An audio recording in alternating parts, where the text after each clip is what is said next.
then I'm going to switch them to lithium plus an antipsychotic.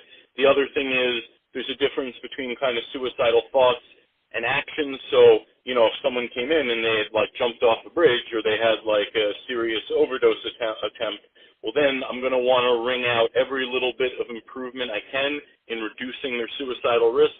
So then, if possible, I would switch them to lithium also, and again add an antipsychotic.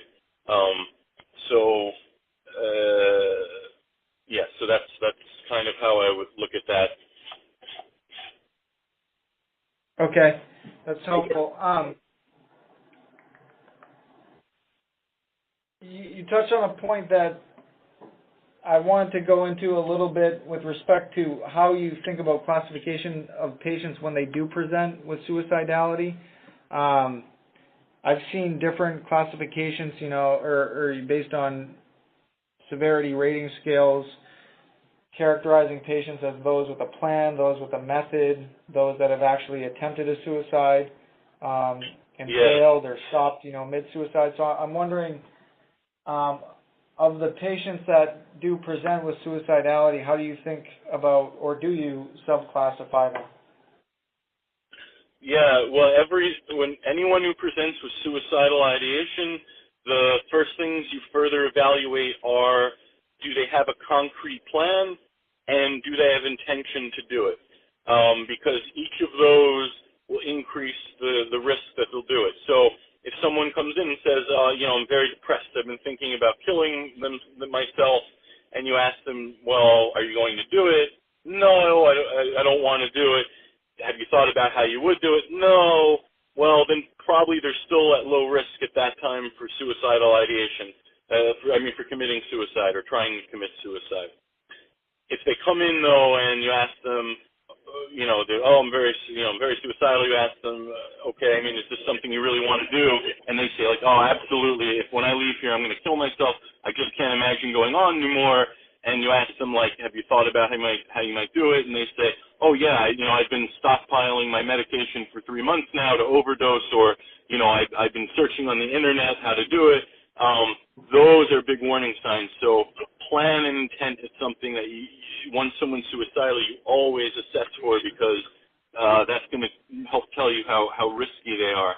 And also, as you mentioned, history of suicide attempts also increases their risk. You have to be, careful though, because there's a difference between what's called suicide attempt and suicidal gestures, which are more cries for help. So, if someone says, oh, I tried to kill myself, what'd you do? I took 10 Tylenol. 10 Tylenol is not going to kill someone. I think kind of everyone knows that. It's not good, but that's kind of more like a cry for help. If someone tells, what'd you do, and they said, I swallowed two whole bottles of Tylenol, I don't even know how many pills there were, that's the real attempt. That's much more concerning. And real suicide attempt, history of suicide attempt greatly increases your chance of a future suicide attempt, as does a family history of suicide attempts. So that's another thing you assess, particularly a history of parental suicide attempt, and particularly if a parent has completed suicide, it greatly increases the risk of a child at any point in their life later trying to commit suicide. Okay. Helpful. Does the treatment protocol that you follow, or the treatment approach that you take, differ depending on, whether an individual presents and details a plan or a method versus those who don't?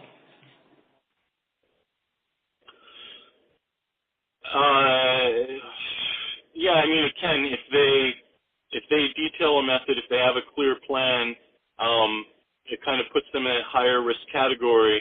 It would make me more pressed to put them on lithium as opposed to Depakote or another mood stabilizer, because lithium has that anti-suicidal property to it.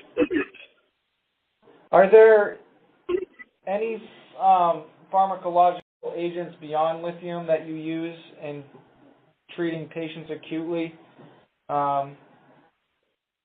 when they present with suicidal ideation? For bipolar depression specifically, you mean? Yeah, for bipolar depression specifically. Yeah, for bipolar depression specifically, I think, like I said, my first choice is lithium plus an antipsychotic, always an antipsychotic. And which antipsychotic to use can vary depending on the person's medical conditions and what other symptoms they may be having. However, there's times where I can't give lithium either because the patient has very bad psoriasis or a thyroid condition or a kidney condition, or they don't want lithium for whatever reason. Maybe they've been on it before and don't like the side effects, something like that. And in that case, then I typically try to use Depakote with an antipsychotic. And if I cannot use Depakote, or if lithium or Depakote prove ineffective, because that can happen, sometimes one or the other or even both doesn't work, then I'll try another mood stabilizer with an antipsychotic, because there's a whole bunch of other mood stabilizers with less evidence that they work as well as Depakote or lithium, but still can be somewhat effective, especially in combination with an antipsychotic. So there's a large variety of mood stabilizers I use, including not just lithium and Depakote, but also Tegretol and Trileptal, Topamax, Lamictal, and I use a wide variety of antipsychotics as well in conjunction with those. Mm-hmm. Okay. In your experience, do you recognize, I guess, unmet needs in treating these patients pharmacologically, or are there ways that the pharmacological treatment of these patients could be improved in your mind?